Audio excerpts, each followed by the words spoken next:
起きてますか？リアはギリギリ起きました。ちょっと眠い声になってるかもしれないですけど大丈夫。今日も一緒に見ていきましょうね。さて今日のミッションを始める前にね、皆さんにも一緒にカウントダウンをしてほしいなと思いまして、リアのことを呼んでもらえたらと思います。そしてアクショム3のことも一緒に呼んでもらえたら嬉しいです。ではではぜひ呼んでください、リアのこといいですか？カウントダウンをして10からかな。それで始めていきましょうか。でいつも最初始まるんですけど、最近見どころポイントみたいなのを先に言ってるので、それをね、ちょっと最初は言おうかなと思っていました。はい。なので、もしよかったらその見どころポイント聞きながら、ここなんかそういうとこあるんやなと思いながら見てもらえたらと思います。よいしょ。ちょっと待ってね。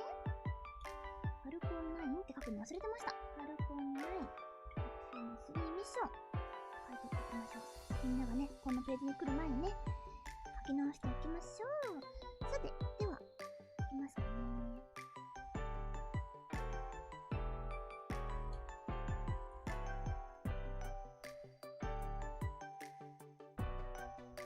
よし、では準備ができましたので、皆さんにもリアなこと読んでもらえたらと思いますよ。よろしくお願いします。いいですか？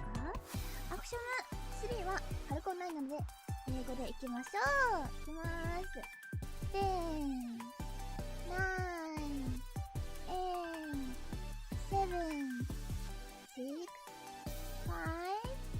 5、4、3、2、1、0。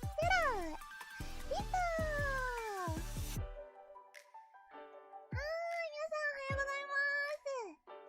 おはりやリアですロケット工学アイドル Vtuber の宇推くりあです。夢に向かって頑張るロケット。はい、ということで今日もロケット打ち上げ見ていきましょう。やっぱね、すごい朝早いんですけどアメリカのね、ロケットですからね、アメリカ時間です。でも、アメリカのロケットでも変な時間に打つこともあります。ということで今日は下に書いてある通り、ファルコン 9AX3、アクショム3という風に読みます。はい。アクショム3のミッション。そして、時間がですね、朝6時49分打ち上げ予定となっています。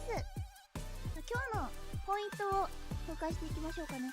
AX3 ってやっぱアクショムに変えてる。変えよう。はい、アクショム3に変えました。では今日のミッションのポイントをお知らせします。これ前に書けばいいのかな？前に書けばよかったかもしれない。じゃあ書こう。1、民間の有人飛行であること。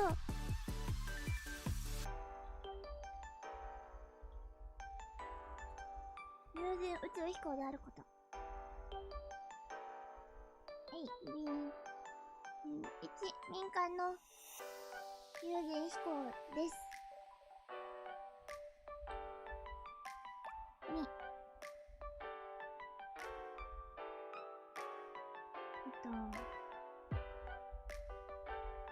際宇宙ステーションに行きます。3、なんかあるかな？ 3 は、2週間ぐらい滞在するかな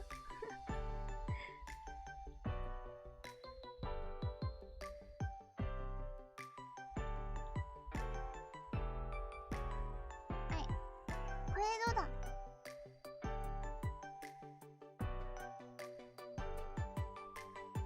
い。どう？見づらいな、字がな。色が見づらいね。じゃあちょっと色変えよう。はい。はい。民間の宇宙飛行です。でね、民間の宇宙飛行ですごいんですよ。やっぱり、国の宇宙飛行ってことが多いじゃないですか。民間人が民間人として、そのまま宇宙飛行するっていうことで。で、今回がその3って書いてある通り3回目なんですね、このミッションの。で、アクショムっていうのが、民間で宇宙ステーションみたいなのを作ろうとしている会社だと思ってもらうといいかな。そういうのを作って、有人の空間を作ったりしていることを目指している会社さんになります。はい。で、そのミッションの中で、最初に有人飛行をして、で、試したいことがあるんだと思うんだけど、ISS に滞在するっていうこともしています。で、1回目のフライトでは、地球の周回飛行をしていて、2回目だと、ISS に行ったかなあれ ?1 回目も行ったかなちょっと待って。こんがらがっちゃった。ISS に滞在して、そう、だから民間人が ISS に行けるっていうのは本当にすごいんですよね。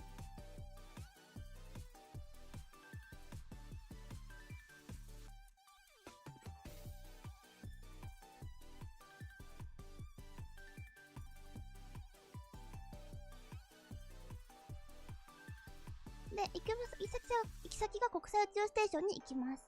で、今日はファルコン9なので、クルードラゴンに乗って行きます。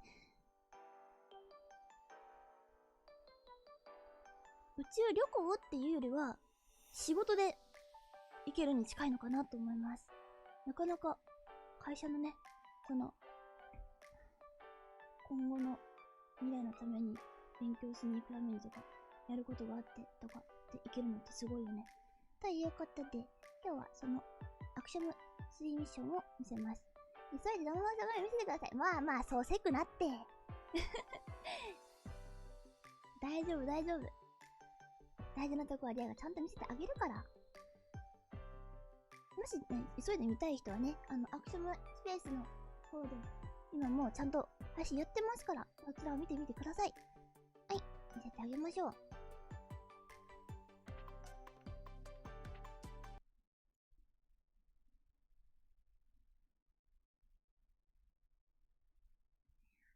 宇宙出張に近いかもね。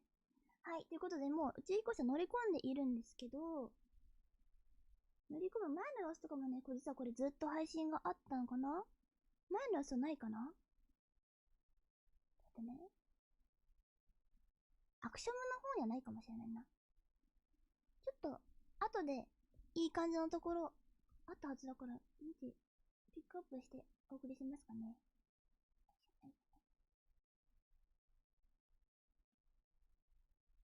あったあった。はい。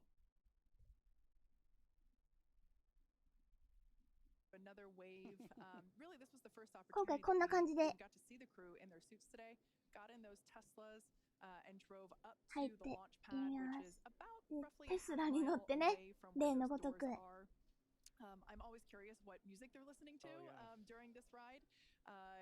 こんな風に忍者も乗せて、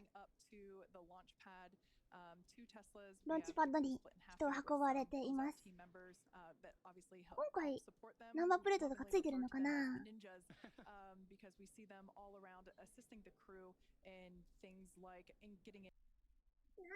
これ DY。 特になんか意味があるやつじゃないかもしれない。普通ナンバーだったりする今の。And man, just thinking about the fire that's going to come out at the bottom there in just under an hour. Yeah, and at this point you can see our commander and our pilot walking down, as well as Marcus and Alper to their Dragon capsule before they get in. Yeah, so at this point in time, that side hatch is closed. We had the post-ingress crew briefing, and we heard great news. We heard that the weather is looking good. I think the exact words were, こんな感じでね、乗り込んでいくという様子も映してくれてました。ありがてえ。こうやってね、上をこう、クルーアクセスアームってところに歩いていくんですよね。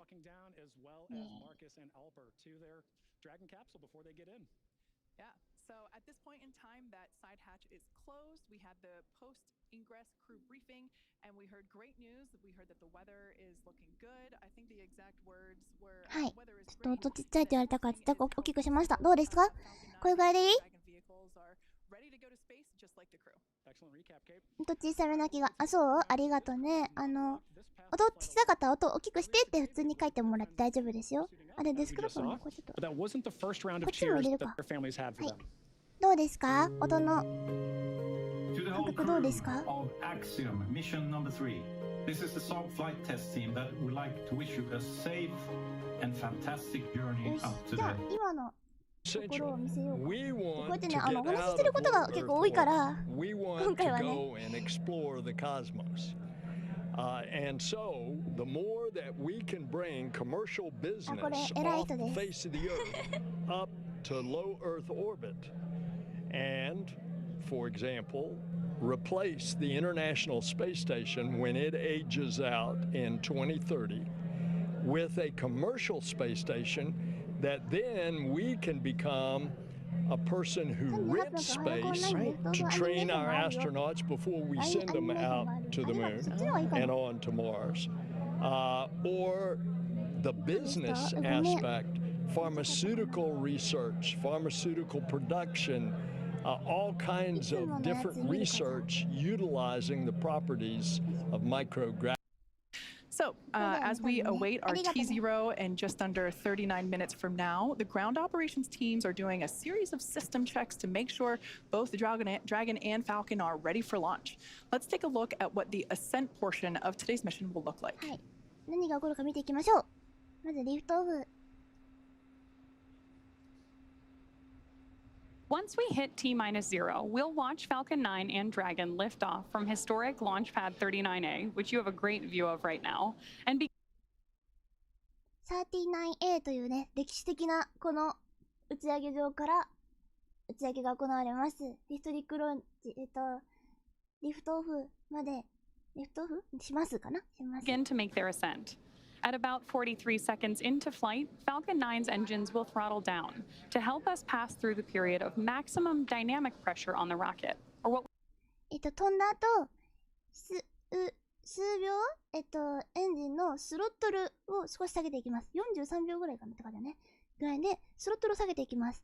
マキシマムダイナミックプレッシャー、マックス Q のところを超えるためにスロットルを少し下げますって言っています。水力を少し落としてあげることで、空気から受けるこのグーっていう反力っていうのかな、空気から受ける抵抗力ですごい、機体に荷重がかかっちゃうんですけど、それの荷重を下げるために、下げるっていうかそこを通過するときのために少し水力を下げてあげる。そしてそれが終わったら戻す。水力を戻していくっていう操作が実は毎回行われています。we typically refer to as max Q. It's worth noting that once we hit max Q, the vehicle will be going supersonic, or faster than the speed of sound. Once we are through the period of maximum dynamic pressure, we can throttle up our Merlin engines again. From there, at about 2.5 minutes into flight, we have a series of 3 events that happen in rapid succession. First is MECO, or main engine cutoff. This is where all 9 Merlin engines shut off in preparation for stage separation. Stage separation is where the first stage detaches from the second stage. But the first stage may stay back to Earth for landing as the second stage continues on its journey with the third event. 2段目は That second 旅を engine 続け start ます。 1 or そ SES1, して where the Merlin vacuum engine on board stage SES1 があって点火を開始します。 where the engine on stage 2 lights up and propels the second stage, along with our AX-3 crew and Dragon into orbit. 2段目はクルードラゴンを軌道に届けます。1段目は帰ってくるぞ。最初はブーストバックバーンっていうのが行われます。3つの、多分3つって言ったもう一回。The first is the boost back burn, where 3 of the Merlin 1D 3 engines つですね。周りはね、エンジンのうち3つ This を heads the first stage back to Cape Canaveral. The second burn, or the entry burn, helps slow 燃 the や stage して down in ケープカナベラ preparation. の前に戻ってきます。その後エントリーバーンをします。エントリーバーンっていうのはね、帰ってくるとき Second burn or に entry burn helps to slow the stage down in 地球 preparation の大 for 気圏 that に entry 入る back ときに into 燃や Earth's すやつだから。 atmosphere. And about 90いつだろう seconds わかると after 思う。 Dragon gets into orbit, Falcon 9 will land back on Earth. そし The て landing burn will bring the vehicle speed down rapidly in order to land back on land near the launch site about 8 minutes into the mission. 8分後、打ち上げから8分後に地球に帰ってきますよ。ボーンって帰ってきますので見ててください。ね。 Once this happens, we'll wait for confirmation of a good orbital insertion. はい。オービタルインサーションっていうのは軌道投入ですね。軌道投入が終わった後、About 3 minutes after the second こうやって stage 分離 reaches して、 orbit, we should have a great view of Dragon with its 4-person crew 2段 drifting 目 away from stage 2. と Once クル Dragon ードラゴン is a 4 short 人 distance away, 乗せ it た will クルードラゴ begin ン checking を out 分離 its しま brake す。 maneuvering thrusters to make sure Dragon continues to increase separation distance from the second stage. The nose cone deploy sequence will で、 initiate その後 just モーズ before ホーンをね、 T パカッ plus と開け 12 る。 minutes はい、 and ヘ then イビル finish ハウ around スみたいなやつがあります。 This will 楽しみです expose ね。これリア Dragon's 結構好き docking です。 mechanism in advance of its arrival at the International Space Station. こんな感じで行われ For てい us, く these らしいんで Dragon すけど、 missions are だいたいわかりました？人が乗ってるねー、乗ってるねー。アクショムスペースの時もナンバープレートが本当はなんか前までは変わってた気がするんですよね。なんだっけな。でも今回普通のナンバープレートだった気がする。もうナンバープレートも変えるのやめたのかしら。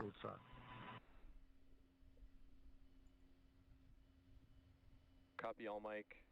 As we just ticked through T-minus 8 minutes, I'll let you know you've got a whole bunch of people rooting for you here and indeed all over the world. Godspeed, Axiom-3. Godspeed, Axiom-3 って言ってる。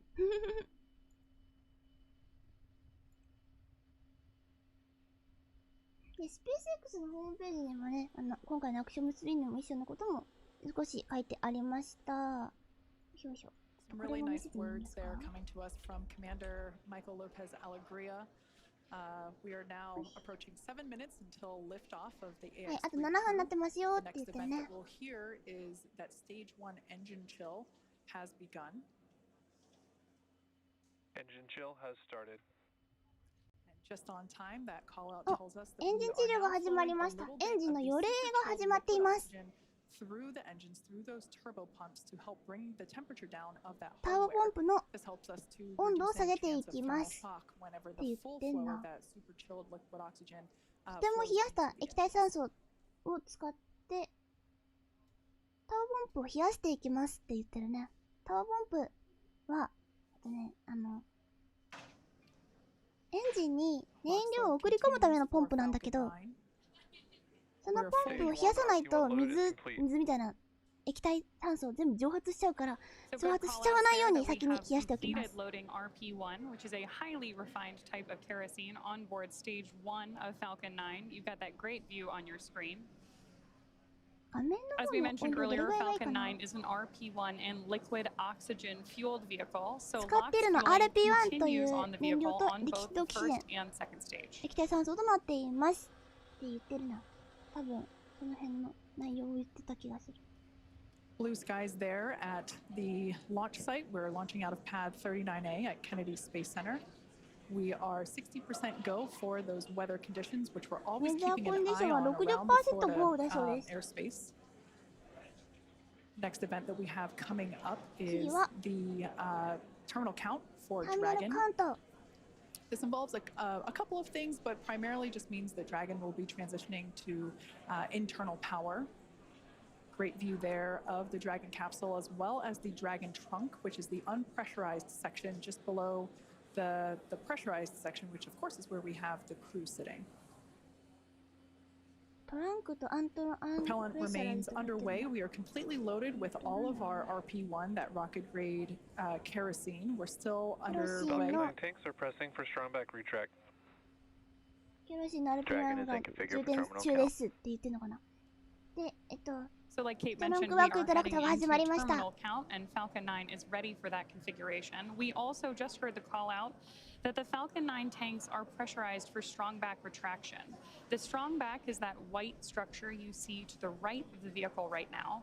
That's used not only to connect the vehicle's umbilicals, but これ also as a アメリカ structural ルって support この system ここねアメリカルだけじゃなく up て今こ until れ it もつな begins がっ to てるから retract, これを which we just 外 heard し the ていき call ま out す。 for here. このクワガ That's タ the みたいなのが mechanism 止 we まって use るやつ both を to move パカ the ッと外 rocket しま out す。 to the launch side and pull it into its vertical orientation ahead of launch. We Now can- we'll keep we an can eye see on it those- as it retracts slightly here on your screen. We'll be able to see those clamp arms begin to open. And there they are now. And then that strong back will retract a couple degrees away. It will retract even further upon ignition of the engines to clear the way for Falcon 9's ascent.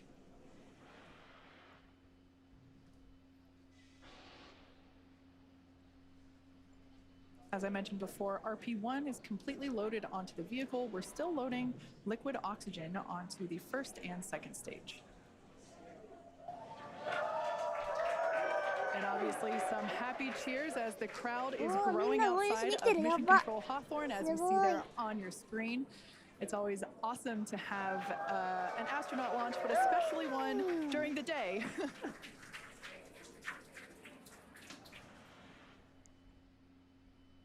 はい、今回フライトされる方々のお名前4人いるんですけど、発表します。はい、元 NASA 宇宙飛行士のマイケル・ロペス・アレグリアさん、そしてイタリア空軍のパイロットウォルター・ビラディさん、トルコのミッションの人、輸送スペシャリスト、アルペル・ゲズラツビールっていうのかな。そしてスウェーデンの宇宙飛行士のマーカス・バントさんの4名でございます。At liftoff stage 1, combined between that RP1 is on internal power. There is confirmation that Dragon is on internal power and headed into the final minutes of our countdown. この方が確か。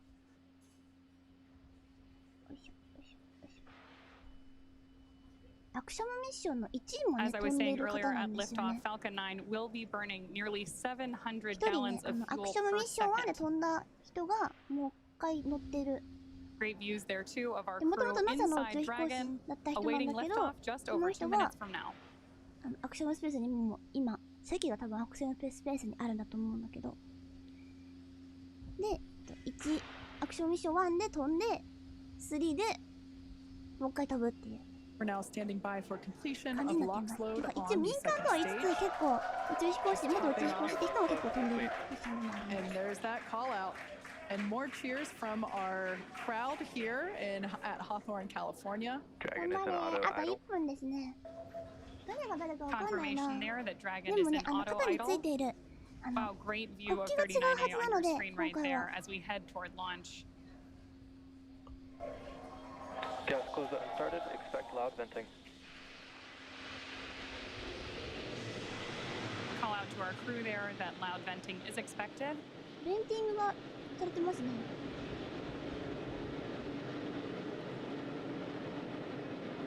ベントされてる。すっごい音してる。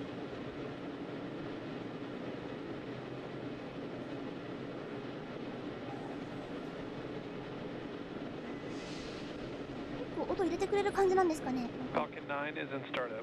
さあ、エンジンスタートアップです。 There's あ that と1分でございます。 Confirmation that Falcon 9 is in startup and Dragon is in countdown, which means that the vehicles are now controlling the final seconds as we lead up to liftoff. あ、ね、間違った。 Dragon, SpaceX. Go for launch. And Go there's for confirmation launch. from our flight director. Go for launch. ゴーフォローしてました。よっ We しゃ are ー。 go for launch. 普通にミスってごめん。 T minus 30 seconds. 30秒前でございます。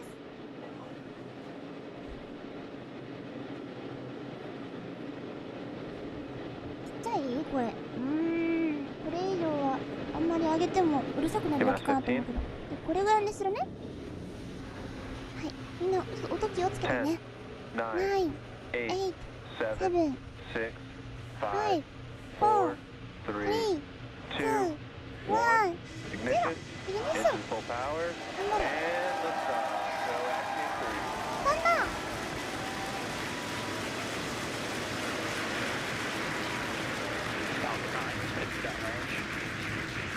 Further beyond, opening the door for more to follow. Godspeed, AX-3. Stage 1 propulsion is nominal.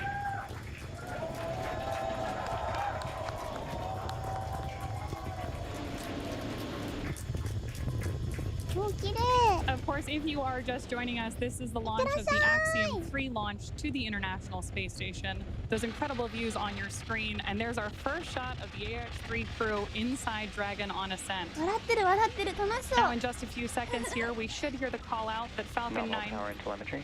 Stage すご 1 いなん total. かちょっと There's that KSP call の out 時 that に中 Falcon の人 9's 見てる気 engines 分にな are ってくる。 throttling down to help us pass through the period of maximum dynamic pressure during ascent.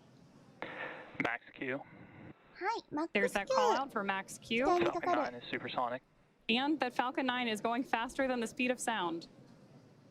音速を超えてマックス級を超えました。機体にかかる Now, at this point, we will begin to throttle Falcon 9's 機 engines 体にかか back る up 圧力力がす There's ご that く call 大 out きな for ところを mission 超えて control い as きました well ので、 as our AX-3 crew continues on their way to space. 一つの難関を超えてますね。頑張れ。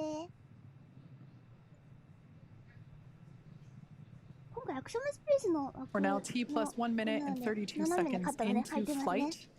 The next event we have is MVAC chill, similar to what MVAC chill underway. there's that call telling us that again we're flowing a little bit of that super chilled liquid oxygen. 冷やしていっています。エンジン治 Copy 療を 1していま Bravo. す。見どころとしてはね、 That 1 call 段目 there がだん was だんだん one だ of ん the abort mode callouts that the crew is calling out as they 炎のサイズが変わ are ること making がす their ごいいいよ ascent ね。 on Falcon 9.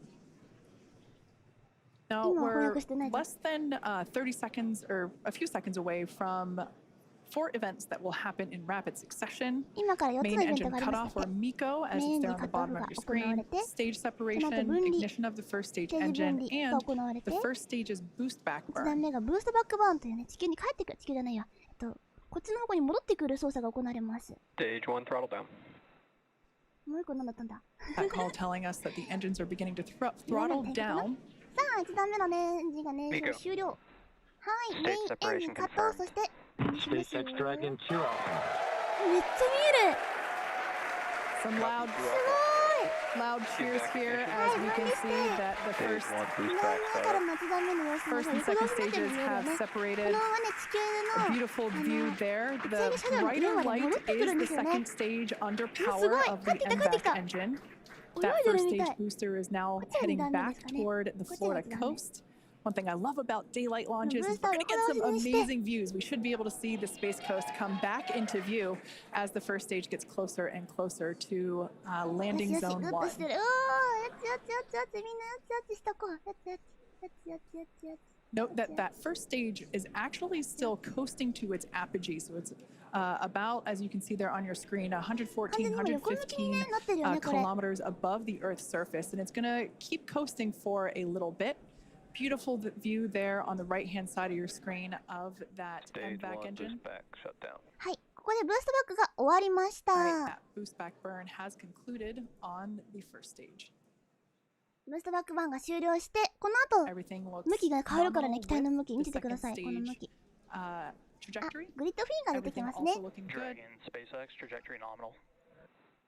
Everything looking good on the first stage as well as we see those grid fins begin to deploy. 向き変わるから見てて。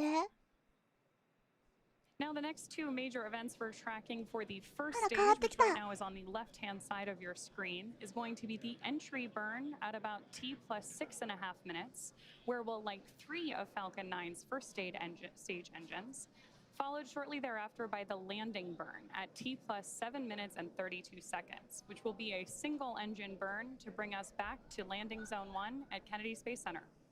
6分半ぐらいで、 Great view there of our エントリー crew 版が on 始ま board. り、7分半ぐらいで、And you can, of course, always Landing keep an eye zone on their telemetry down in バー the ンが始まります。 bottom corner of your screen. って言ってたわ、さっき。で、エントリー版は3機のエンジン、ランディング版は1機のエンジンを使って燃焼をしていきますって。いつ At も this 通りだ point, we ね。 should be just about a minute and a half away from that entry burn Dragon start. SpaceX trajectory nominal. トランジェ Good クトにノ call ミナ outs ルっていう there の that は we なんか、 continue on a nominal trajectory with ちゃんと Dragon した軌道の今、行く方向が大丈夫だよってい and うこ acknowledgement と from で the すね。 crew. もう完全に下向きましたよ。ほら。 These are incredible viewsこれ on your screen right here. Again, the left-hand side of your screen is stage まだちょっと 1, 吹いてる making から its way 機 back 体 to 回 Florida. してるとこだ And けど、 stage 2, you see that ね、 MVAC 全然違 engine う方 burning, 向に行きま taking した our ね。 AX-3 crew to orbit. 2段目が今見えてるんですけど、2段目にはカメラが2つついているみたい。そしてクルーも元気良さそうですね。さっきグッドってしてたので、皆さんもグッドボタンを押していってください。That entry burn we're waiting on here is going to be a relatively quick burn, and what we're doing with our first stage is effectively scrubbing off some of that velocity as we come in for landing.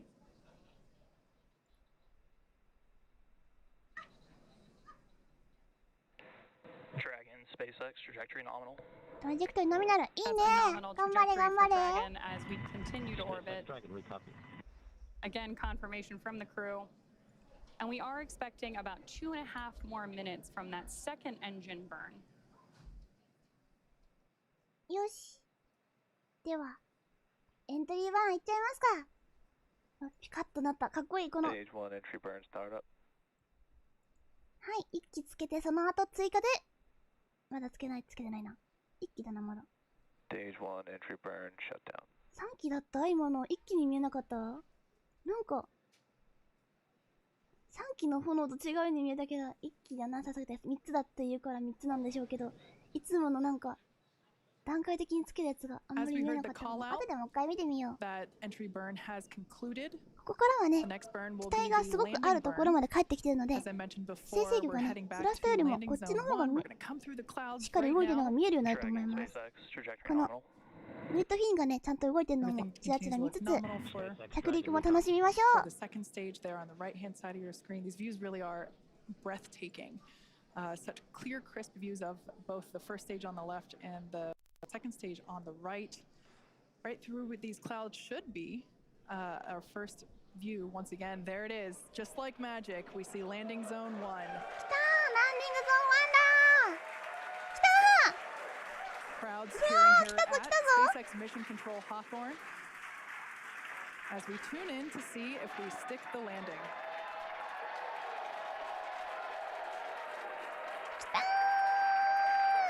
And if you couldn't tell by the loud cheers, we did stick that landing. Falcon 9 has landed once again. But turning our attention back to the crew, as you see there, our next event is second engine cutoff, or CECO, as it's referred to there at the bottom of your screen. 再使用するロケットに乗けるってすごいよね。今回のロケットはね、5回目のフライトなんじゃないかなと思います。今ちょっと黒っぽかったけど、打ち上げ前も黒っぽかったんですよね、あれ。So pretty much a roller coaster for those thrill seekers out there. はい。で、B1080 フライト5回目の子を使っています。これまでにアクショム2もね、やったことがある子なので、前回の人と乗せた人と同じブースターになっていますよ。This experience of going from now almost 4Gs to as another abort mode there being called out. Now standing by for second engine cutoff.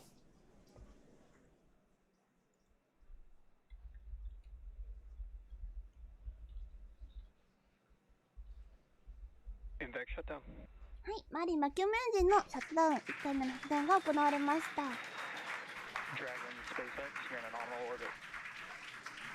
みんなのオービットって言ってる。今1回見てるだけど、今回1回だけかな。はい。で、ノミナルオービターインサーションっていうのはちゃんとした軌道に入りました。正常な軌道に投入されました。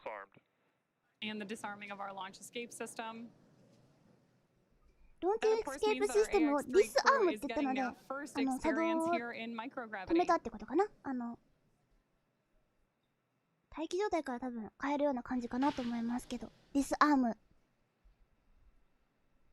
Right now, Dragon is performing a series of onboard checks to ensure that we're ready to begin actuating those Draco maneuvering thrusters on board the vehicle.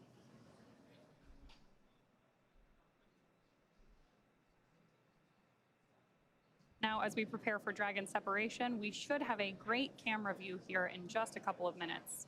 Oh wow, and beautiful views of the Earth, and our MVAC engine up there in orbit as well. あるからめっちゃいい映像見えると思うわって言ってるわ。面白いこと言ってんな。グレートビューズって書いてたよ。無重力エンジゲーター、アクションだとないのかな。あってほしいね。リアも無重力エンジゲーターになりたいんですよ。リアで夢がゼロ G インジケーターになりたいっていう夢があるので、誰かゼロ G インジケーターにしてください。リアのこと。あ、光ってたのが消えた。何これ。Absolutely incredible images that we are getting back from up in space as we await Dragon separation in just about a minute.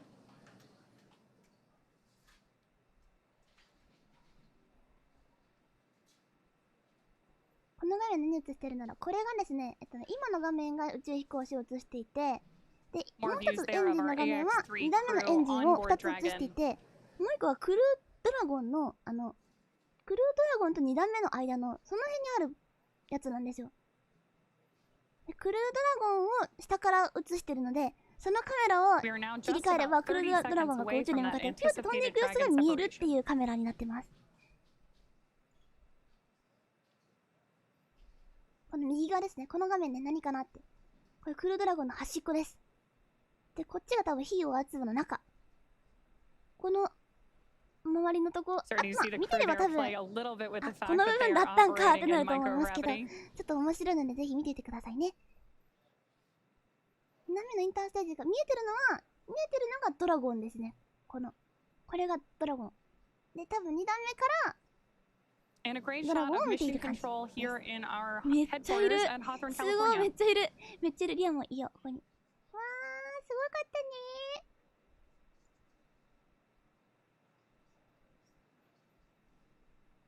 ー。This camera view here is taking a カメラビュー look 来ましたよ。だって。 at Dragon. What we're waiting for ドラゴンの is 分離 nose です。 cone deployment, among other things, which, as Kate mentioned earlier, there we go.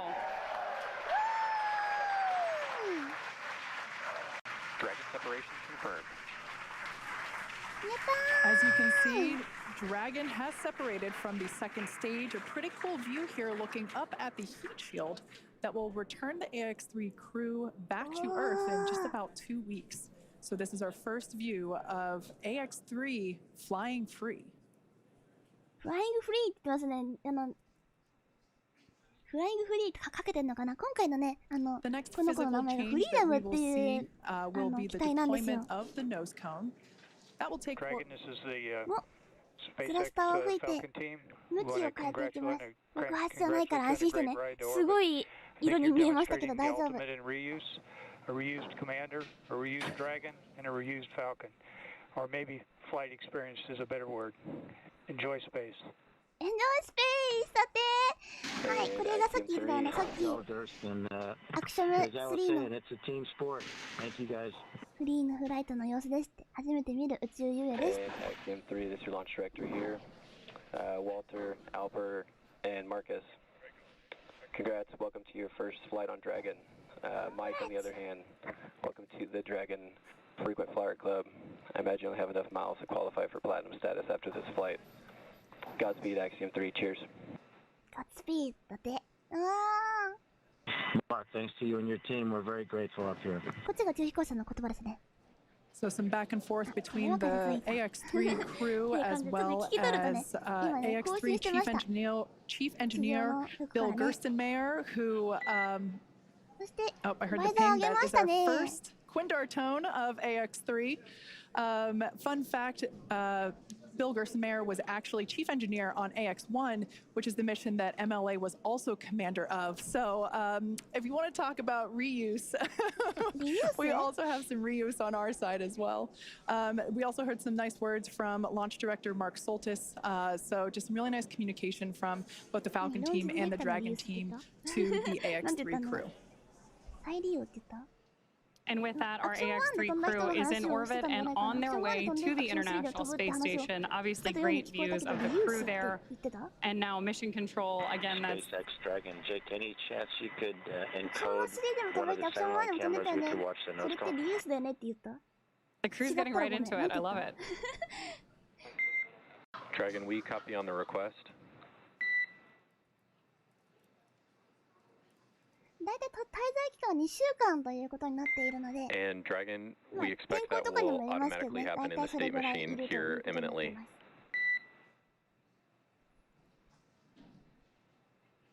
2 weeks とナースがあった。 So with that, we are going to throw it back over We see to... Hooks still traveling. Okay, we stand by.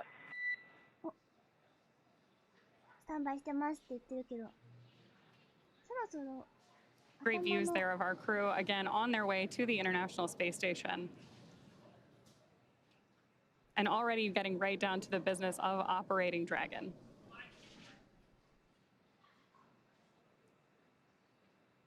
そろそろ開くかなノーズコア開くかな You can still see a huge number of our team gathered behind mission control.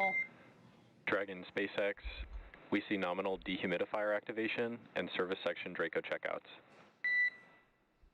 And confirmation that we're getting nominal checkouts of those Draco thrusters on board コメントの Dragon. 人も減ってないグ Jake, ッ and ド for ボ your タンも押 awareness, してい we って have ね visors open, crew are well, feeling well. Copy. Great news.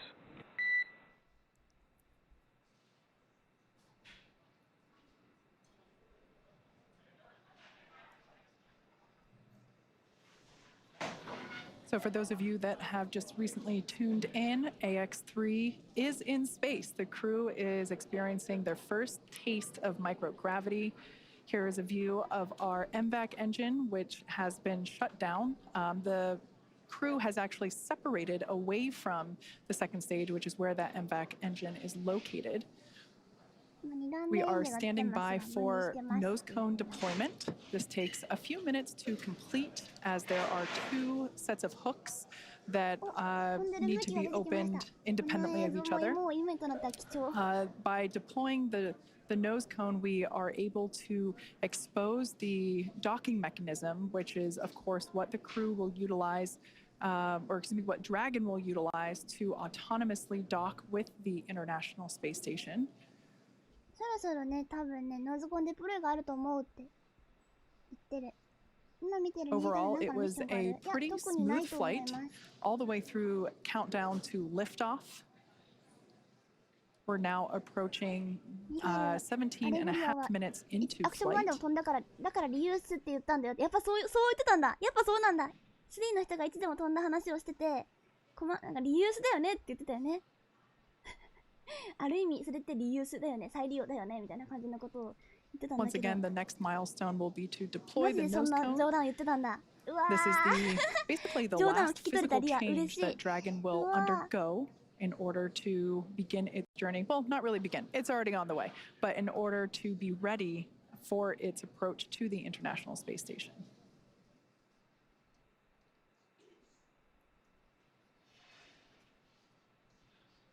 見てるのがね、軌道、今どこにいるかの表示なんですけど、だいぶ下に向かって飛んでたのかな。あ、ノーズコーンが開けてきましたよ。今ね、ノーズコーンの内側からノーズコーンが開く様子を見ています。So it's hard to see at the moment because the camera is still close to the hardware, but this is the nose cone opening. ノーズコーンオープニング。Slow and steady wins the race. ノーズコーンが Of course, when you're in space, every action has an opposite and equal reaction. So for very good reasons, we don't just fling the thing open. It's very slow and steady. Again, this allows us to expose the docking mechanism, the hardware that will be utilized to dock with the International Space Station. That hatch, which is the forward hatch, will then be opened, and that's how the crew will get in and out of Dragon while it is up at the space station for the next 2 weeks. So that side hatch, which is where we saw the crew, or technically they were already in by the time that we started our broadcast, but the crew did ingress Dragon today, just a couple hours ago, through that side hatch. That remains closed. That won't open again until they are safely back on Earth on our recovery ship. So this nose cone that we see here slowly being opened is basically opening the first part of a multi-system door for them to get in and out of the International Space Station. I mentioned before that docking is autonomous. That means that Dragon does the steering itself. Our pilot, Walter Villadei, has the training and the capability to take control if necessary, but nominally speaking, Dragon flies on autopilot. It does the thinking and the calculation itself. Which at the end of the day is ultimately much safer than human steering, as there's more that humans are prone to error because we are human. So that's a live view there of SpaceX Mission Control Center here at SpaceX headquarters in Hawthorne, California. It is in the middle of our workday, so of course many folks have returned to their positions, their desks, their job, and they are continuing to do what we do best, and that's build spacecraft and rockets and send people to space, just like we have done today. So with that, let's check in over with Courtney, who is standing by at the ISS Mission Control Center in Houston. Courtney, how are things looking over there? It's over to you. Hey, Kate, everything is great. What a beautiful launch today. And with today's successful launch of AX-3, the teams at NASA's Johnson Space Center will be monitoring Dragon's flight to the International Space Station over the next 36 hours. NASA's role in this journey really kicks in at a period called Integrated Operations, where Dragon is much closer to the station. At this point, NASA, SpaceX, and Axiom Space teams are all in lockstep to get the crew safely docked. The teams here are preparing for a docking of AX-3 to the station on Saturday morning. For now, that will be it from us in Mission Control Houston, and we'll be back with you Saturday for docking. And for now, we'll send it back to you, Kate and John. Thanks, Courtney. And we did hear that we had nominal opening of the nose cones, so that is great news. Yeah. Now, over the next 30 hours, 30 plus hours really, Dragon will execute a series of burns to gradually raise and line up the AX-3 crew for docking with the International Space Station and what we refer to as the activation and rendezvous phase of the mission. In just a few minutes, the crew will change out of their spacesuits and get a little bit more comfortable for flight, and something that would be my favorite part, enjoy their first meal aboard the spacecraft. Over the course of their flight, they will have a rest period that will last for about 8 hours. Before they arrive at the space station, we will have 2 potential opportunities to chat briefly with the crew on orbit, one around 3:15 p.m. Pacific and another around 6:20 p.m. Pacific. Dragon SpaceX, environments look good for suit doffing, and the cabin camera is soon to be configured. Your go for suit doffing. Copy, we'll put 4.012 in work. All right, so that call out there just saying that the crew is clear to take off their suits. As I had mentioned, they're able to get a little bit more comfortable for the upcoming journey. Now, we were talking about some on-orbit opportunities to chat with the crew. While we are hopeful that one of those opportunities will work out, neither opportunity is guaranteed, as they are unfortunately dependent on both crew schedule and ground station coverage. However, if we are able to support, we'll make an announcement on our social media channels no later than 15 minutes before the event start time. In the meantime, be sure to keep tabs on the mission at axiomspace.com, and you can also track... And Dragon cameras are external.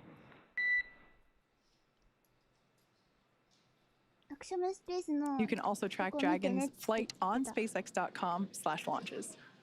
Right, like you mentioned, Kate, even if we aren't able to talk live with the crew, we will continue to provide updates on the mission across our social media channels. And then, as Dragon and the AX-3 crew approach the International Space Station early on the morning of January 20th, we will pick back up with our live joint coverage of the AX-3 crew's docking to station with NASA. So please keep an eye on Axiom and SpaceX social channels for updates, as there will be plenty of incredible moments to share with you over the course of their mission. So from all of us at Axiom Space, thank you SpaceX, thank you NASA, and thank you for tuning in. This is just the beginning, and we hope to see you soon. またね。はい、終わった。お疲れ様でした。最後のやつはね、今後、ミッションアップデートとかは SNS とかで出していきますから見ててくださいねっていうのと、今後もね、アクションスペースよろしくって言ってたのと、あとはなんか、SNS もチェックしてほしいし、なんて言ってたっけな、それ以外にも面白いこと言ってたんだけど忘れちゃった。アクションスペースとかは、スペース X のことも今後もよろしくね、みたいな感じの締めの挨拶をしていらっしゃいました。はーい。お疲れ様でした。じゃあちょっとだけリプレイをしたりしてみようかな。今回飛ばした部分があって、実は。ここの辺のね、乗ってる人のところに飛ばしちゃったんですよ、リア。なので、乗ってる人のところから少しだけ見ていこうかなと思いますが、いいですか？じゃあ、There, like Kate just mentioned, Michael López-Alegría, or MLA, who is no stranger to human spaceflight. He's actually a dual citizen of the United States and Spain, and AX-3 marks his 6th mission to space, having completed 3 space shuttle flights and a Soyuz mission as a NASA astronaut, prior to commanding AX-1 with Axiom Space. MLA holds the NASA record for both the total number of spacewalks and the cumulative amount of time spent conducting spacewalks. In 2020, he was inducted into the U.S. Astronaut Hall of Fame, and today, when he's not in low Earth orbit, MLA serves as Axiom Space's chief astronaut. Our pilot on today's flight, Walter Villadei, is from the Italian Air Force and is taking his inaugural trip to low Earth orbit. Villadei currently serves in the Italian Air Force and as head of the Italian Air Force's representative office in the United States. He has completed cosmonaut training as a space engineer, participated in multiple analog training. Dragon SpaceX, for a different topic, We are about to send a command to cycle the orbit tank ISO valves to equalize low flow pressure. You should hear it. How copy? 大佐かな？大佐。Okay, we copy. We're standing by. All right, just notification there to the crew. And Dragon, I've got an update on the cabin temp, and it's not necessarily favorable. There's not much we can do at this point from the ground, especially anticipating the heating that will incur during Air Force. Now, our third crew member for today's mission is Mission Specialist Alper Gezeravcı. Through this mission, Alper becomes the first Turkish astronaut to go to space. With 15 years of experience across a myriad of aircraft for the Turkish Air Force, Gezeravcı got his start in the Air Force Academy in Istanbul, Turkey, and earned a master's degree from the U.S. Air Force Institute of Technology. He then flew as a commercial airline captain for several years before returning to duty in the Turkish Air Force.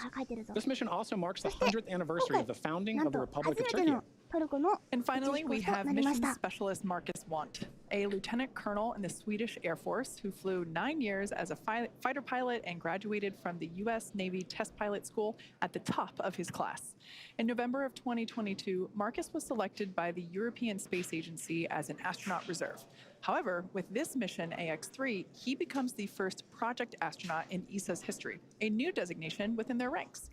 In just a few short hours, he'll be only the second ESA astronaut of Swedish nationality to ever go to the International Space Station, a milestone marked in a year of jubilee as the 500th anniversary of the founding of the country of Sweden. So that is the AX-3 crew.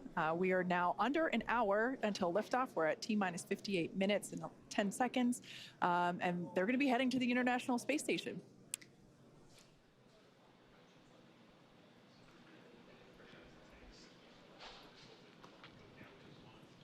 待って、間違ったかも。今回じゃないかも。ごめんね。待って、フューチャーストップさせて。このマーカスさんの話にしなかった。マーカス1ってさ、なんて読むのが正しいのかな？英語で読むのと日本語に訳すのどっちがいいのかな？8 minutes and 10 seconds. Now, under an hour of Sweden, he becomes the first project astronaut in ESA's history, a new designation within their ranks.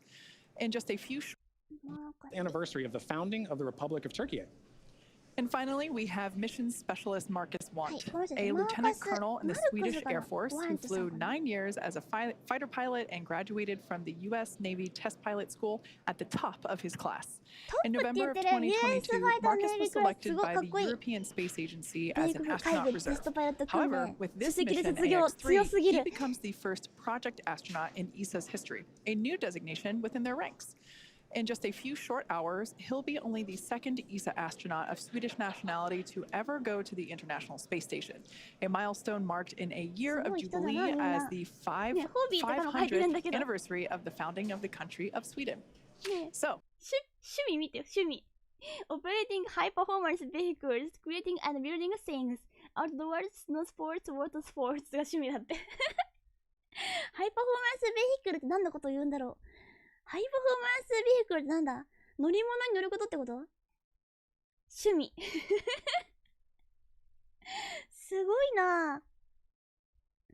この趣味ってどう日本語に訳すのがいいんでしょうか、これ。物を作ることとアウトドアスポーツが好きだって。かっこいいみんな。さっきも言ってたけど、イーサでのキャリアがね、あるっていう方ですね。で、パイロット。だそうです。テストパイロット。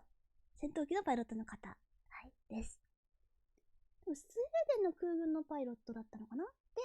で、米国海軍のテストパイロットの試験のクラスを首席卒業ってさっき言ってた。トップって言ってたな。かっこいいなぁ。すごい。マーカスさんですね。マーカス・バンドットでいいの？バント。スポーツカーみたいな。あー、これなんだろう。ハイパフォーマンスベヒクルって何を言うんだろうと思って。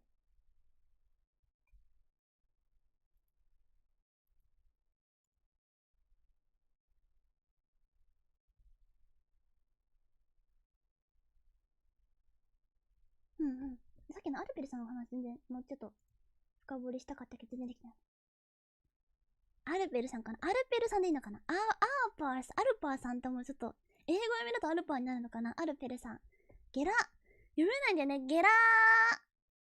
ゲゼラルチさん、発音をよろしくお願いします。Mission Alper becomes the first Turkish multiple analog training missions and flown a variety of aircraft and missions as an active flight engineer in the Italian Air Force. This mission is significant for Italy in that it commemorates the 100th year since the founding of the Italian Air Force. Now, our third crew member for today's mission is Mission Specialist Alper Gezeravcı.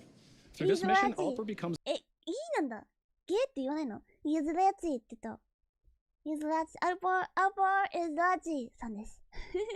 アルパーさんとかアルペルさんとかでいいかなと思うんですが、はい、さっきも言ってたように、トルコ初の宇宙飛行士ですね。さっき初じゃないかもって言ってたけど、合ってたわ。大丈夫。ごめんなさい。はい、合ってました。アルパーさん、F16 パイロットって書いてる通り、飛べるんですな。こういう人ばっかりなのかな、やっぱり。ね。やっぱそういう強強の人を集めて連れていくんだろうな。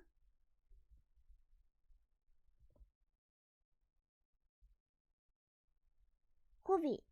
柔道入ってるよ。ハイキング。柔道するなって。趣味柔道って強いな。becomes the first Turkish astronaut to go to space. With 15 years of experience across a myriad of aircraft for the Turkish Air Force, Gezeravcı got his start in the Air Force Academy in Istanbul, Turkey, and earned a master's degree from the U.S. Air Force Institute of Technology. He then flew as a commercial airline captain for several years before returning to duty in the Turkish Air Force. This mission also marks the 100th anniversary of the founding of the Republic of Turkey. And finally, we have Mission Specialist Marcus Want, a lieutenant colonel in the Swedish Air Force who flew 9 years as a fighter pilot and graduated from the U.S. Navy Test Pilot School at the top of his class. In November of 2022, Marcus was selected by the European Space Agency as an astronaut reserve. Back to Walter, he has completed cosmonaut training as a space engineer, participated in multiple analog training missions, and flown a variety of aircraft and missions as an active flight engineer in the Italian Air Force. This mission is significant for Italy in that it commemorates the 100th year since the founding of the Italian Air Force. ロルター・ベラディさん、ローマ、イタリアって書いてるね。さっき言ってたのは、この人も空軍なのかな？ ITL Space Engineer, Italian Cosmonaut, Italian Astronaut to fly as Dragon Pilot. あ、ドラゴンで飛ぶ初めてのイタリア人になるってこと？あ、これ知らなかった。あ、そうなんだ。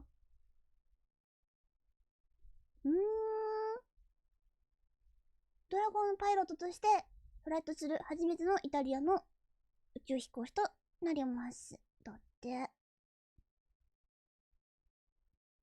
かっこいい。まあ、イタリア空軍にも関係がある人とか、もう空軍に関係ある人ばっかりだね。すごいね。うわー。強強じゃん、みんな。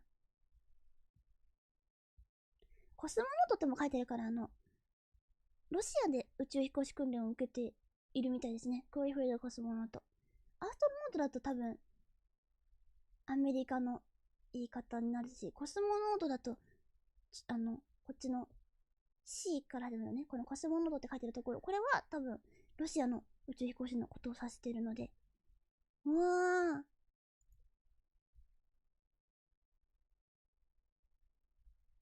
すごいね。ちょっと調べてこよう。ウォルター・ヴィラディさん。ガガハリン宇宙飛行士訓練センターで初期の宇宙飛行訓練を開始しました。で、出てきました。すごい。なんかソユーズに乗っていたんだね。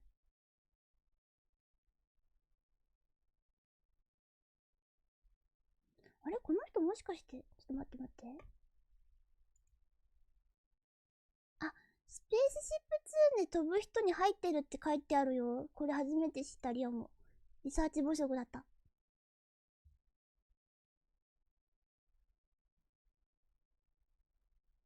ギャラクティックはこの間飛んだやつかな？2023年6月29日にフライトしたスペースシップ2ギャラクティック01マージンギャラクティックの打ち上げに乗ってたみたい。でその時に初めての宇宙飛行を経験しているそうですね。ミッションマネージャー。そうだ、そんな話あったな。いろいろ思い出してきましたね。この時はイタリアの人たちをいっぱい乗せたんだったよね。忘れてたりは完全に。そっか。はい。ってことで、一応2回目かなのフライトとなるそうですよ。ということで、今乗ってる4人の紹介でした。1人目ちゃんと覚えてますか？再利用の人。大丈夫？みんな。かっこいい。なんかもう強すぎるな。なんか写真からもう強さが現れてるもんね。マイケル・ロペス・アレグリアさんです。はい、この方は、ホビーはファミリー&フレンズ。いい人じゃん趣味、ファミリー&フレンズやばいって。クッキング、トラベリング、かわいいな。かわいいです。趣味までさ、宇宙飛行士シートにあんまり書いてないからさ。かわちいじゃない。ロペスさん。マドリード、スペインって書いてる。スペインで生まれたのかな？はい。一番この中では強な人でですね、5 Mission to Space, 10 Carrier Space Walks といっぱい書いてる。トータリング67時間、40分。そして、2つとも、NASA のレコードとなっていますって。レコード持ちですね。すごいですね。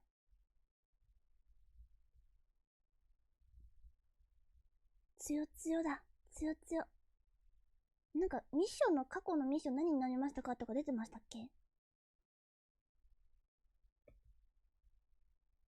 過去に、EVA を10回していて、で、フライトは、STS-92、STS-113、そして、ISS の長期滞在を何回かやってるのかな？はい。すごいな、この人。趣味家族が一番押せますね。すごいな。柔道も良かったんだけどな。趣味家族、最高さん、一番上に持ってくるあたり。押せる。マジ押せる。すごーい。で、この4人がね、乗っていましたよー。はい。こんな感じかな。あとフライト見るのと、まあ、このビデオ一回も見てないんで、このビデオを見るぐらいでしょうか。じゃあ、このビデオ流してみます。To the whole crew of Axiom Mission number 3. This is the soft flight test team that would like to wish you a safe and fantastic journey up to the International Space Station. Hello from Turkey. Have a safe space flight. Ciao papà, buon viaggio. Siamo con te, amore. Siamo tanto orgogliosi di te, papà. Ti vogliamo bene. Ciao. Greetings, Commander Mike and AX3 crew from your ASTM family here in Philadelphia, Pennsylvania. Your dedication to exploration and discovery inspires us all. みんないい顔してるね。いいyolculuklar. トルコから応援してるね、やっぱ。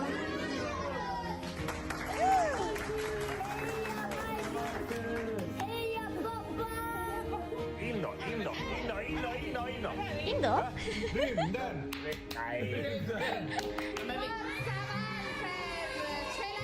めっちゃ応援されてる。 Enjoy every second of it. Make us dream. We're all coming with you. Yolun açık olsun Alper'im. Ed Astra. De saludarnos desde allá arriba, desde alguna de las ventanitas. Y nada, que estaremos esperándote con los brazos abiertos para cuando vuelvas. Un besito. Congratulations, Alper. We're excited for your opportunity to go into space. Have a good and prosperous time there and get back to Earth safely. Un abbraccio dalla mia famiglia. Ciao! Un bene. Vai, zio. Ti vogliamo bene.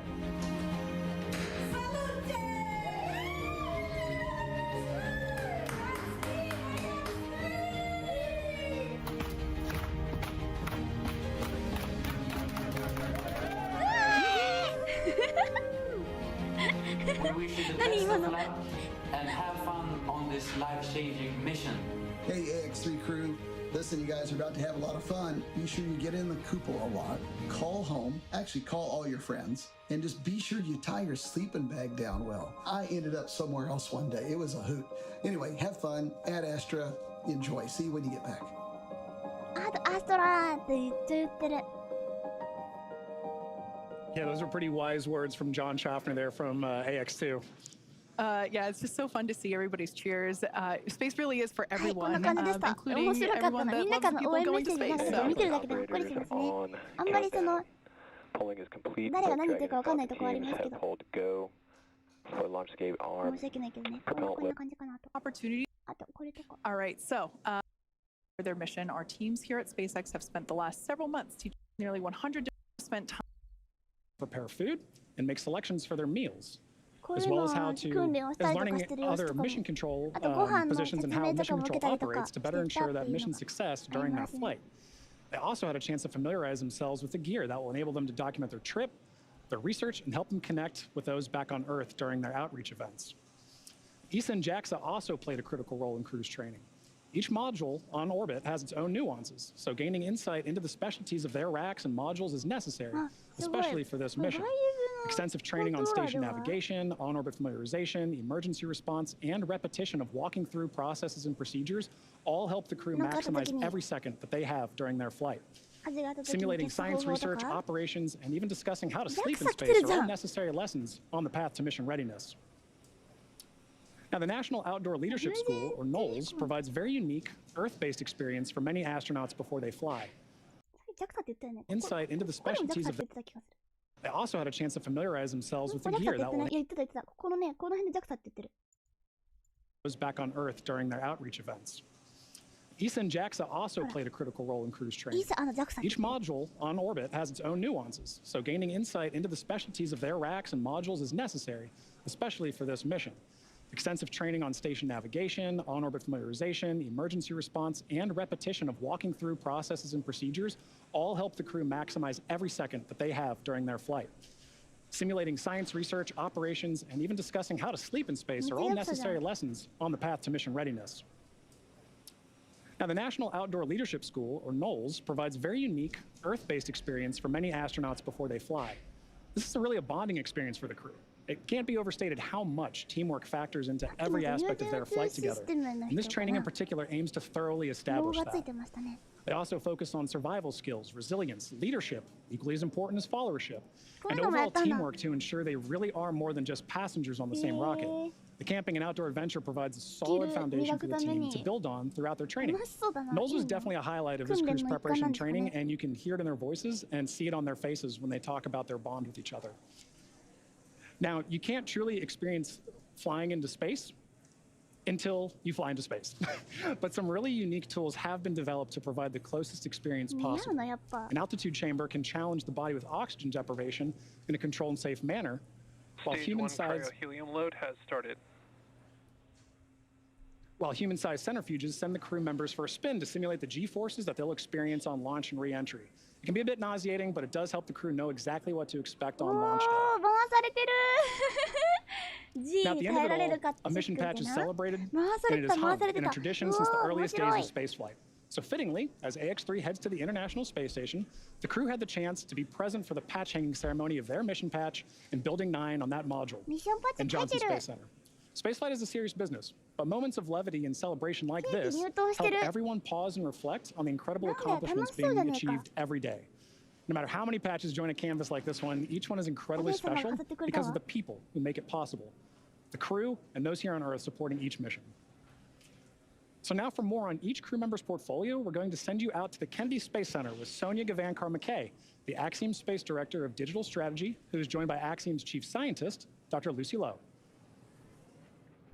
Building on the success from AX1 and 2, now 3 has over 30 experiments, and some of them returning customers. Lucy, good to have you back. This is one of my favorite parts of the pre-launch broadcast because we get to talk about all the science that's happening. There's so much happening. It's over 350 hours of research, which is great. But do we think like this is going to help us here on Earth? Does it really? Absolutely. So everything the crew is doing, it has huge benefits, not only for spaceflight and advancing exploration goals for humanity, but a lot of the research they're doing is really based on benefiting humans down here on Earth, whether it's healthcare, medicine, different kinds of technology applications. Everything they're doing has really tangible benefits to science and technology back down here on Earth. Business. Well, that's what we're looking forward to, and we're looking forward example, not only. And thank you so much for joining us. We're so very close. NASA has so many decades worth of great relationships in the private sector with the commercial sector. Is this a winning strategy for the future? I know NASA is looking now further than Leo into going to the moon and even further. What does this look like going further, and what are we building on? It's the new era of the golden age of space adventurism. We go back to the moon, for example, not only with our commercial partners, and the 2 landers will be built by commercial companies, but we also go back to the moon with our international partners. And that's quite a difference from a half century ago when we first went to the moon. And that's the way that our space flight is in low Earth orbit as well. Look at the international cooperation on the space station. Look at now the commercial operation on the space station as evidenced by this flight here today. This moment really is that culmination of that international partnership, private, commercial, all of these things building on each other. 国じゃなくて、商業輸送、つまり民間の輸送になるので、人をそれで輸送するっていうのはなかなか珍しいことでもあって、今のところ。だからそれが今後の宇宙利用にもつながるね、みたいな感じの話をしてるっぽいんだよな。地球低軌道の話の利用方法とか、ISS の先とか、その先に月でどうするかっていうところにも繋がっていく。まずはこの商業宇宙飛行見てねって感じになってた話っぽいよ。よっしゃ、だいたい全部見たかなと思うので、これで人のことも知れたし、ねるちゃんの可愛さも知れたし。いいね。ねるちゃんね、このねるちゃん。ケーキに言うとさっきやってましたね。ケーキ青いケーキだったね。なんかアメリカンな感じでした。なんかケーキって青ってあんま使わないからさ、日本だと。いや、なかなか面白かったです。これなんだろうな。あとヒューマンランディングシステムの話もしてたかな。Known as the Axiom-1 mission. This will be the first SpaceX-provided launch of NASA's Commercial Lunar Payload Services Initiative, a key part of NASA's Artemis lunar exploration efforts. And down at Starbase, Texas, we're continuing to build, test, and fly Starship, the world's most powerful launch vehicle ever developed. It's a fully reusable transportation system that will transform how we access space because it's designed to carry a massive amount of cargo and large numbers of people to Earth orbit, the Moon, Mars, and beyond. We completed 2 flight tests last year, one of them you see here on your screen now, and 2024 is lining up to see even more Starships take flight. We're still in the testing phase, but things like flying rapidly, full system reuse, and on-orbit refilling will be key to building and staffing a viable moon base. And right now, we're gearing up for Test Flight 3, currently targeted for sometime in February. We're also building a second Starbase launch tower, which visualization you see there, and that will further increase Starship's flight opportunities. And this is, I love this. This is so cool looking. It's not that far off in the future. With our Starship Human Landing System, or HLS, we're part of a global team with NASA and companies including Axiom Space that will put astronauts back on the moon under the Artemis program.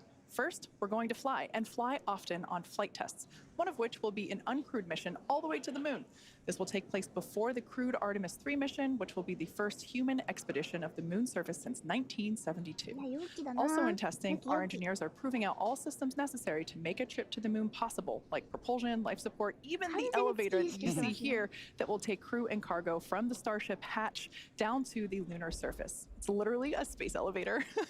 That's awesome, Kate. And in addition to the launch and landing capabilities that you just mentioned, another essential component of the Artemis program is a spacesuit that is capable of executing a wide array of mission objectives. A spacesuit really is a spaceship. It's just a little smaller and in human form.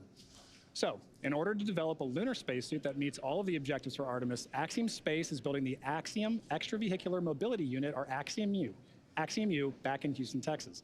Our next-generation spacesuit is built to provide greater flexibility and mobility, allowing astronauts to work on the moon in ways that were not possible 50 years ago. We've also put a strong emphasis on modularity, meaning that the Axiom-U suit... あとは、こっちも見てもらおうかな。バン。はい。アクショムスペースの方も少し紹介したいと思います。今日のリプレイもしますが、本当にちょっとだけ、今回のアクショムスペースさん、トップに行ったらこの4人がね、出てくるぐらいいろいろ紹介してらっしゃったんですけど、ここに趣味とか書いてるんですかね。趣味なさそう。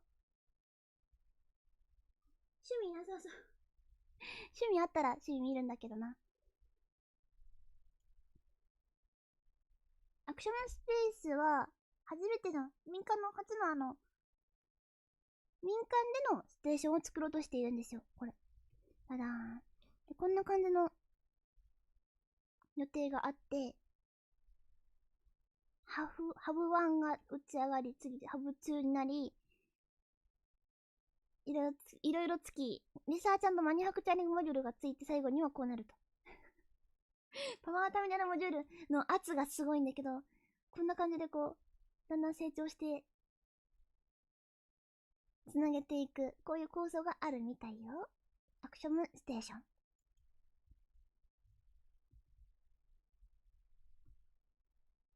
でっか。そうだよね、これね。なかなかおもろいんですけど、こんな感じで、こういう風にステーションを作ったりしたいなっていう、そういうビジョンがある会社さんなんですよね。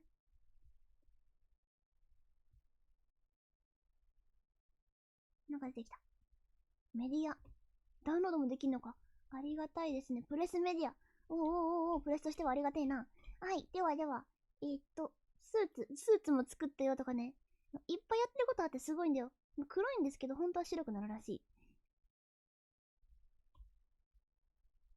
これね、一時期黒い宇宙服やばいかっこいいって話題になったんだけど、なんか本当は最終的には白らしいっていう話があって、どっちやねーんってなってた。こういうのとかもやってて、本当に友人で宇宙空間で暮らしていく、ここに生活というかもう、ここにステーションを作ってっていうところを全部やろうとしてる会社なので、このホームページもね、見ると結構面白いと思います。もしよかったらアクションスペースで検索してみてください。はい。では、最後に、ローンチを見て、ローンチの瞬間を撮影タイムして終わる。Screen, and there's our first shot of the AX-3 crew inside Dragon on ascent. Now, in just a few seconds here, we should hear the call out that Falcon 9. Power and telemetry. Stage 1 throttle down. There's that call out that Falcon 9's engines are throttling down to help us pass through the period.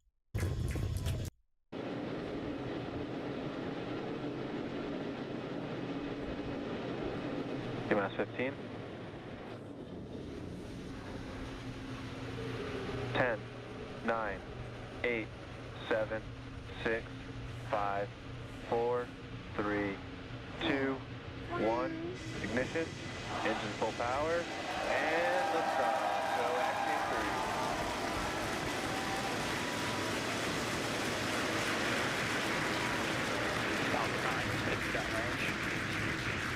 Further beyond, opening the door for more to follow. Godspeed, AX-3. Stage 1 propulsion nominal.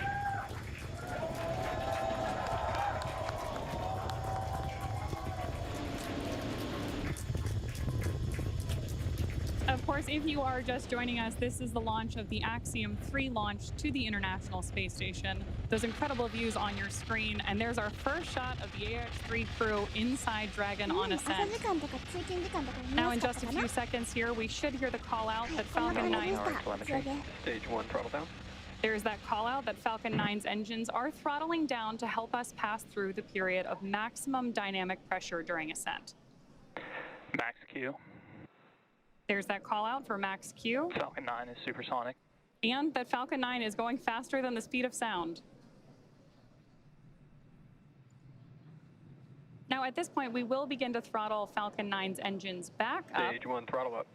There's that call out for mission control as well, as our AX-3 crew continues on their way to space.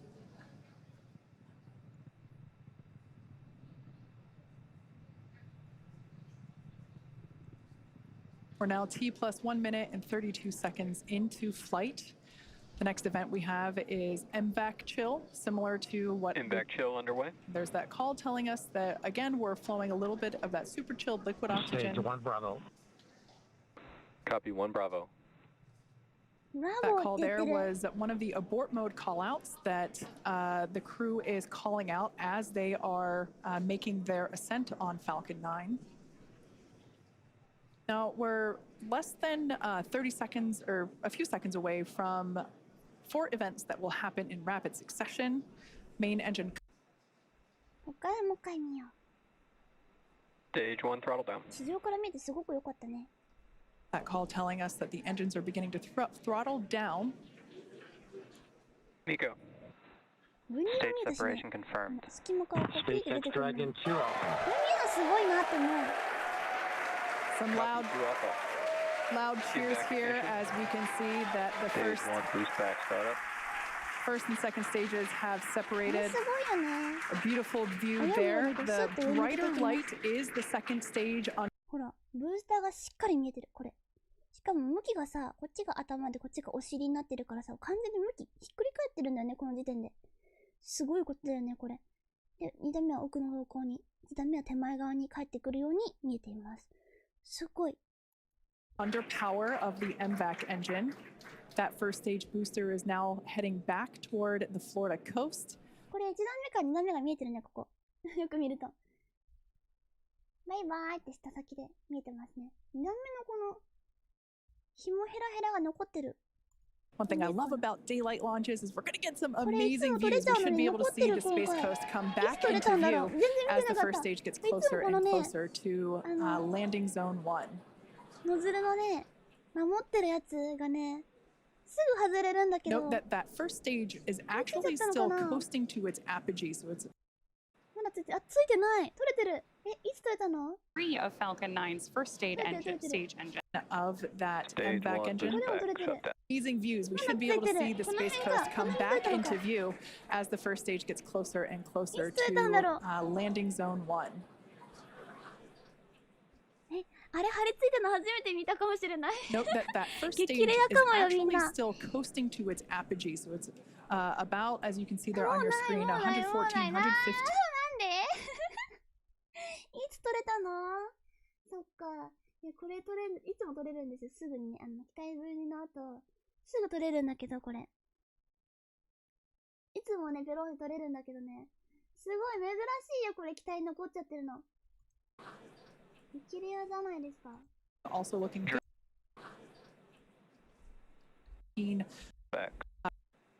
Come back into view as 周りのやつ、ビロヨヨヨヨヨヨンって、あ、撮ったのか、そっか。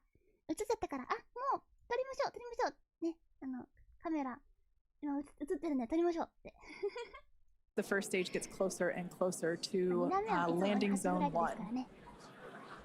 そっか。Note that that first stage is actually still coasting to its apogee, so it's about, as you can see there on your screen, 114, 115 kilometers above the Earth's surface, and it's going to keep coasting for a little bit. Beautiful through these clouds should be cheering here at SpaceX Mission Control Hawthorne as we tune in to see if we stick the landing. Crowds cheering here at SpaceX Mission Control Hawthorne as we tune in to see if なんでここ止まるんだよ、一瞬って思わない。一緒に開き始めたのにさ、なんでこっちが一瞬止まるの？気になりすぎるよ。ポチャックの耳みたいになってるよ、ポチャックの耳。なんかめっちゃ、ってなってる。Stick the landing. 足開くのだけじゃさ、大体ね開くんですけど、ギリギリ。And if you couldn't tell by マジでいつもギリギリなの。Tune in to see if we stick the landing. 怖いよ、ほんと。Crowds cheering here at SpaceX Mission Control Hawthorne as we tune in to see if we stick the landing.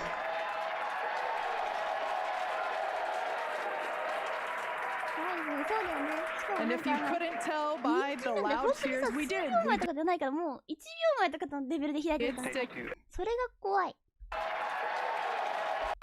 Crowds cheering here at SpaceX Mission Control Hawthorne as we tune in to see if we stick the landing. 1個だけじゃないの。手前の1個もちょっと遅いかな。手前にもあるんだけど。Crowds cheering here at SpaceX Mission Control Hawthorne as we tune in to see if we stick the landing. っていう感じでした。And if you couldn't tell by the loud cheers, we did stick that landing. Falcon 9 has landed once again, but turning our attention back to the crew, as you see there, our next event is second engine cutoff. It's into flight. こんな感じで飛ぶ前もね、ちょっとすすだらけになっててね、使ったことがある機体だっていうことがよくわかりますね。よいしょ。まあ、フライトプルーブンってことなんでしょうか。飛ぶことがちゃんと分かっているブースター。アクショム2でも飛ぶことが分かっているブースターを使っていますからね。アクショムミッションでデビューフライトしたの、ちょっと見てもいい？アクショム2は、待った。こっちが。アクショム2ミッションは、B1080 が初めてのフライトだったよね。そうだよね。そのはず。アクショム1ミッションで再利用機体を使ったのは初めてになるかな、もしかして。アクショム1ミッションってどうだったっけ？アクショム1。AX。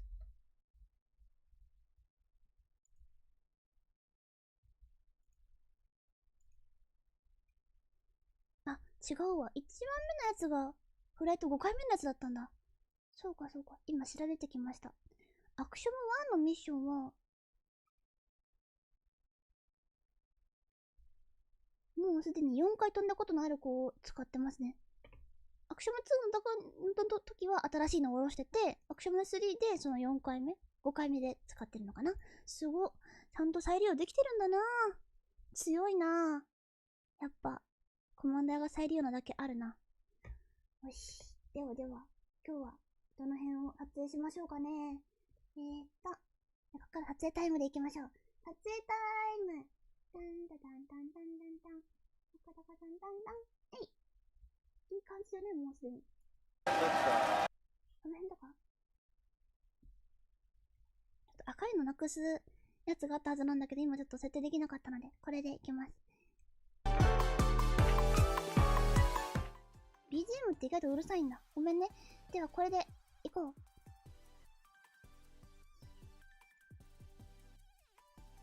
こうして、こう。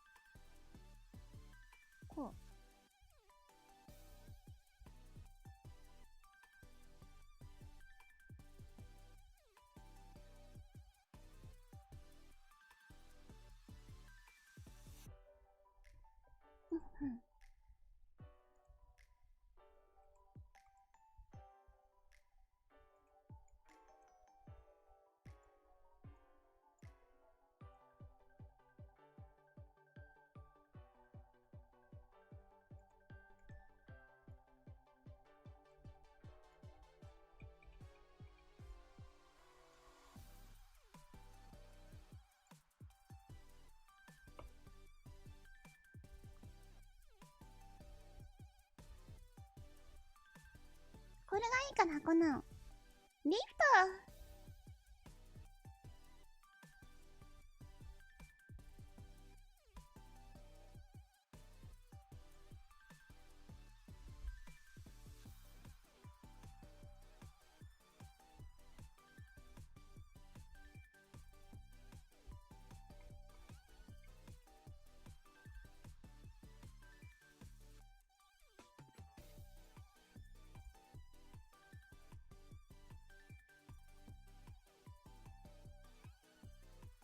こんな感じかな。あとなんかあるかな。タイミング変えて。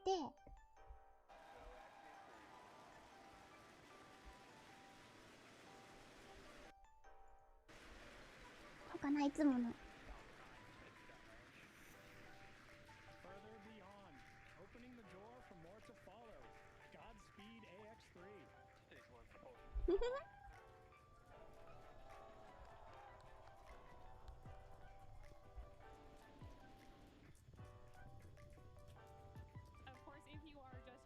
This is the launch of the Axiom-3 launch to the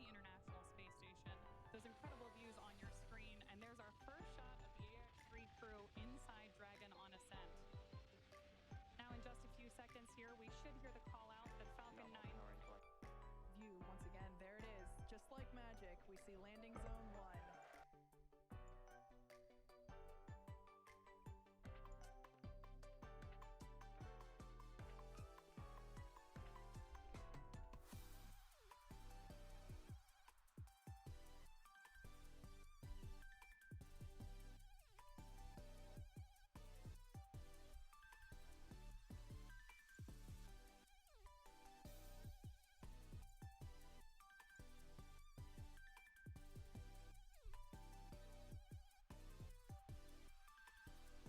失敗した。えい。よいしょ。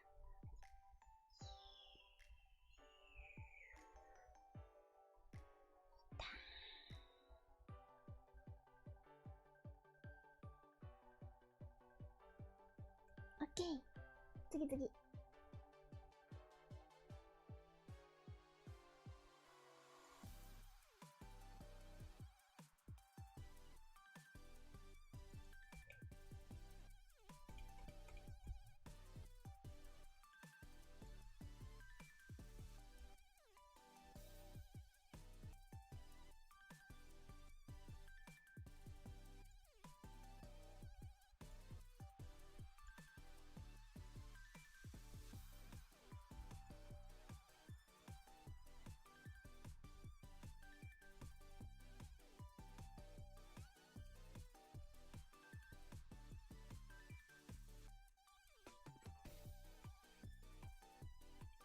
行ってきまーす。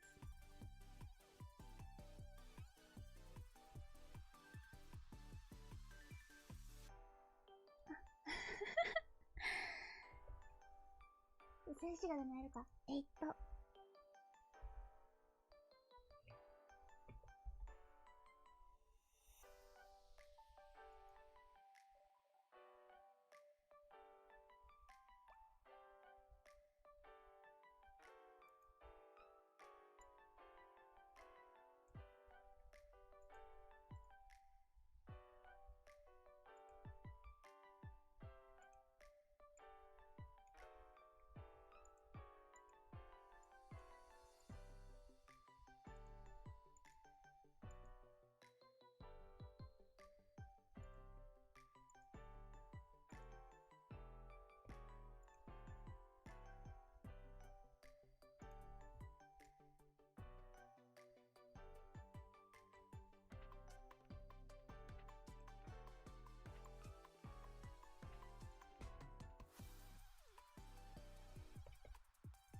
このぐらいかな。は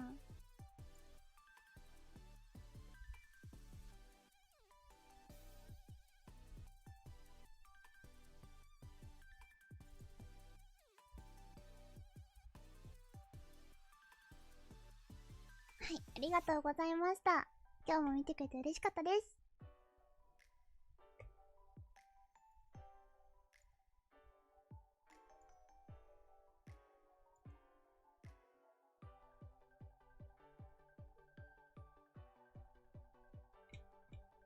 置いてけぼりにされてるみたい。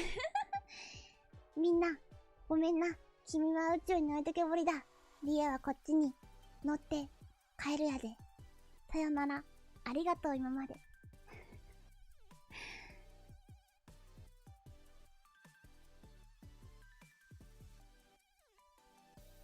リファレンスではリアは156センチだったはず。いや、リアはね、156メートルにもなれますから。自由自在。うんうん。実はそっちが置いてけぼりの可能性。マジで？あ、そうなの？助けて！みんな！リアを置いていかないで！いやー！再利用は嫌ー！嫌じゃないか。再利用はしてー！使い捨てはいやー！置いていかないでー！ちなみにこの、宇宙船自体は3回目のフライトかな。フリーダムっていう、宇宙船を使っています。ちゃんと飛んで、何回も飛んでいるのでね。こうやって、また宇宙に来れていいなーって思う。回収したらすごいね、すすというかすごい黒くなっちゃうと思うので、回収の後の様子とかも見比べてみてだいぶ綺麗になったなお前ってまたしてみてください。はい、では終わりです。皆さんお疲れ様でした。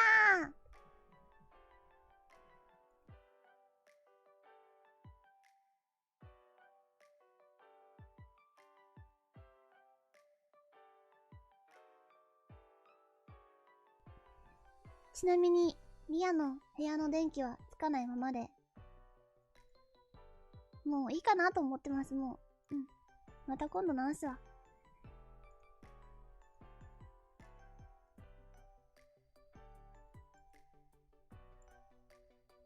また2月ぐらい直すかな。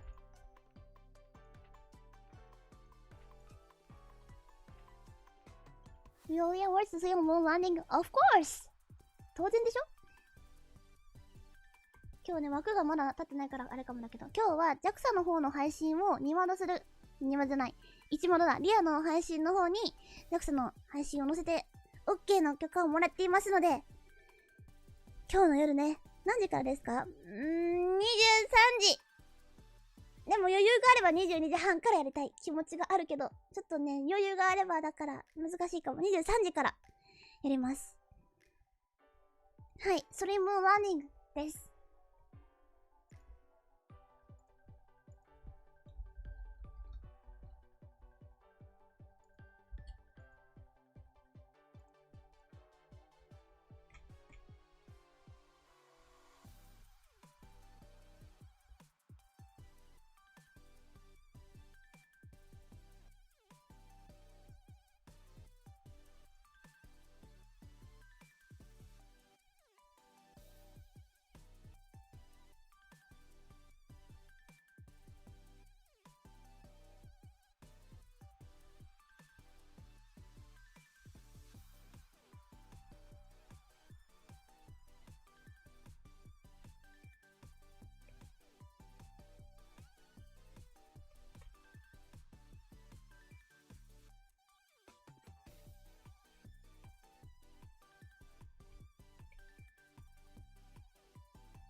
書いてるかなと思ったんだけど、とりあえずスリムの URL を送ろうかな。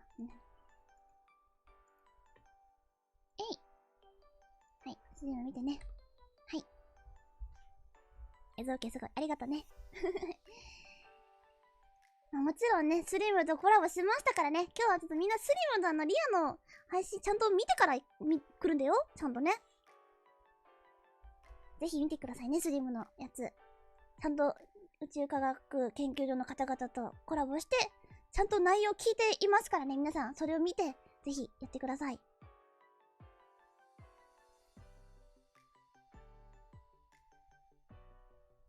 はい。では、お疲れ様ありんでした。スリム、今日の夜23時からです。来てくださいね。よろしくお願いします。では、お疲れ様ありんでした。うすいクリアでした。バイバーイ。シュー。わあ。今日も頑張るぞー。